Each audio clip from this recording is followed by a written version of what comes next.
Hi అండి. ఇదైతే శనివారం సాయంకాలం పాలకొండెళ్ళాము. చెప్పాను కదా! మా అమ్మాల దగ్గర నుంచి శనివారం ఉదయం మా అమ్మాళ్ళ ఇంటికెళ్ళాను. అక్కడి నుంచి మధ్యాహ్నం నుంచి మా అత్త దగ్గరికెళ్ళాను. ఎందుకంటే చెప్పాను మా బాబు హోమ్ సిక్ సెలవులకొచ్చాడు కదా!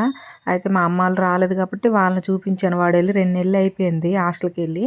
తర్వాత మా అత్త దగ్గరికి ఆవిడ ఏజ్డ్ కాబట్టి ఆవిడ కూడా రాలేదు. ఆవిడ దగ్గరికి కూడా ఎళ్లి చూపించేసాను. అయితే ఇంక సండే ఈవినింగ్ ఎళ్ళిపోవాలి మేము శ్రీకాకుళము.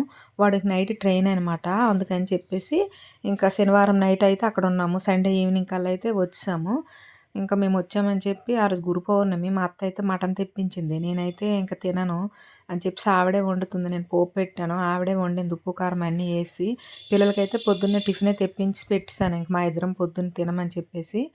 ఇంక ఈవినింగ్ ఆ రోజు గౌరి పౌర్ణమి కాబట్టి ఇంక మేము కూడా తినము. నీసు తినము. అయితే గారెలు చేసింది. వాడి కోసం మటన్ వండిందనమాట. ఇంక లగేజ్ ఎప్పట్లాగే మళ్ళీ నాకెప్పుడు చెప్పాను కదా! ఎప్పుడు ఊరెళ్ళినా అప్పడాలన్నీ లగేజ్ ఇస్తదనమాట. ఇంకా లగేజ్ అయితే నేను ప్యాక్ చేసుకున్నాను. ఆవిడన్నీ నాకు దగ్గర పెట్టేసింది. నేనైతే బ్యాగ్‌లో పెట్టుకున్నాను. అయితే పుటపొక్కు కూడా తెప్పించింది. ఇదిగోండి నాటుదనమాట.